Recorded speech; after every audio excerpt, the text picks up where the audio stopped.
참 예수님 사랑합니다. 네, 마음을 모아 사랑을 모아 함께 또 가톨릭교회 교리소에 예수 그리스도를 믿나이다. 하나님의 외아들 독생 성자죠. 예수 그리스도를 믿나이다라는 파트를 함께 공부하도록 하겠습니다. 424항부터 함께 공부합니다. 성령께서 움직여 주시고 성부께서 이끌어 주셔서 우리는 예수님을 이렇게 믿고 고백합니다. 성령께서 움직여 주셨다. 그리고 움직여 주고 성부께 이끌어 주셨다는 건 결국 성부와 성자의 관계는 성령을 통해서만 이렇게 맺어질 수 있다는 것입니다. 그래서 이분이 성자 그분이 예수님으로서 우린 믿고 고백합니다. 사도 베드로는 마태복음 16장 16절에 고백합니다. 스승님은 살아계신 하느님의 아드님 예수 그리스도이십니다. 이 베드로가 고백한 그 신앙, 그 믿음, 예수님이 누구인지 하느님의 아드님 그리스도라고 고백한 것은 베드로의 생각이 아니라 성령을 통해서 이렇게 설명을 합니다. 베드로가 고백한 바로 그러한 신앙의 반석 위에 그리스도께서는 당신의 교회를 이렇게 세우십니다. 에페소 3장 8절의 말씀입니다. 그리스도의 헤아릴 수 없는 풍요를 전합니다. 그리스도의 헤아릴 수 없는 풍요로움을 우리 신앙 안에서 전한다라고 이렇게 말합니다. 에페소서 공동체의 사도 바오로가 이야기하는 것이죠. 425항입니다. 그리스도교 신앙의 전달은 무엇보다도 먼저 사람들을 예수 그리스도에 대한 신앙으로 이끌기 위해 그분을 알리는 것입니다. 복음을 전하는 이의 발은 얼마나 아름다운가? 사도 바울의 말씀입니다.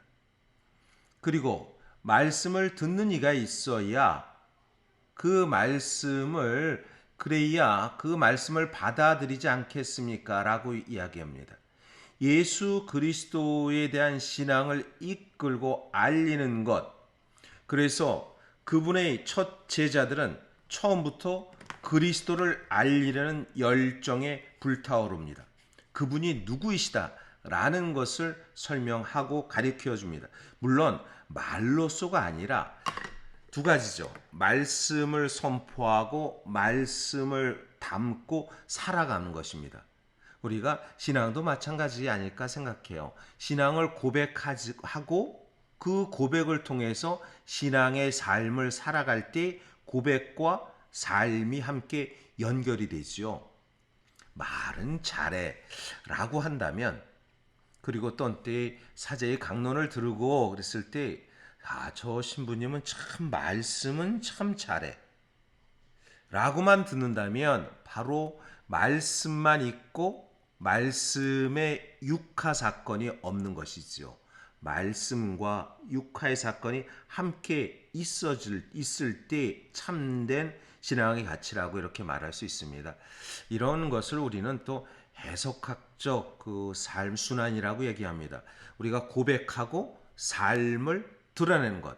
하느님의 말씀을 믿고 따른다고 고백하고 그 따름을 삶 속에서 드러내는 것. 그러니까 고백과 삶이 끊임없이 연결되고 순환한다라고 했을 때 이것을 해석학적 신앙 고백이라고 이렇게 말할 수가 있습니다. 사도행전 4장 20절. 우리로서는 보고 들은 것을 말하지 않을 수가 없습니다. 보고 들은 것을 말하지 않을 수 없습니다. 이 사도들의 이야기입니다. 그분이 주님이시다라는 것을 알게 되고 부활사건 이후 제자들은 알게 됩니다. 주님이라는 것을 알게 되고 그 주님을 고백하고 삶을 증거하는 그 열정, 뜨거운 마음이 있다는 것입니다. 이 열정과 뜨거운 마음은 그냥 저절로가 아니라 바로 성령의 충만함 속에서 이루어진 것이라고 이렇게 말할 수 있죠. 그들은 즉 사도들은 모든 시대의 사람들을 자신들이 그리스도와 함께 누렸던 친교의 기쁨에 초대를 합니다. 요한일서 1장 1절부터 4절의 말씀을 한번 이렇게 들었으면 좋겠습니다.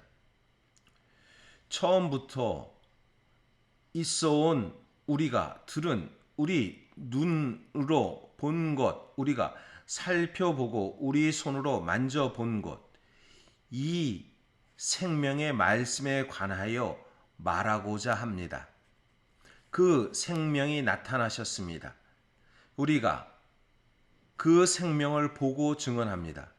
그리고 여러분에게 그 영원한 생명을 선포합니다. 영원한 생명은 아버지와 함께 계시다가 우리에게 나타나셨습니다. 우리가 보고 들은 것을 여러분에게도 선포합니다. 여러분도 우리와 친교를 나누게 하려는 것입니다. 우리의 친교는 아버지와 또 그 아드님이신 예수 그리스도와 나누려는 것입니다. 우리의 기쁨이 충만해지도록 이 글을 씁니다. 요한일서 1장 1절부터 4절의 말씀입니다. 우리가 눈으로 본 것을, 만져본 것을, 즉 생명의 말씀을, 그리고 그 영원한 생명을 선포합니다. 이렇게 뜨거운 열정을 갖고 신앙의 전달을 하게 되는 것입니다. 그리스도 교육, 즉 교리교육의 핵심은 바로 그리스도입니다.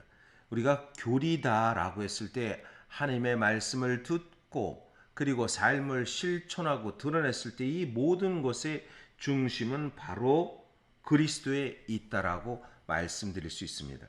426항입니다. 426항은 요한 바오로 2세의 교황님의 권고 현대의 교리교육 즉 5항의 내용입니다. 교리교육 핵심에 있어서 우리는 무엇보다도 한 인물, 성부의 외아들, 나자렛 사람 예수 그리스도라는 인물을 만나게 됩니다. 우리를 위하여 수고, 순환하시고 돌아가신 분, 부활하여 지금은 영원히 우리와 함께 살아계신 분을 말합니다.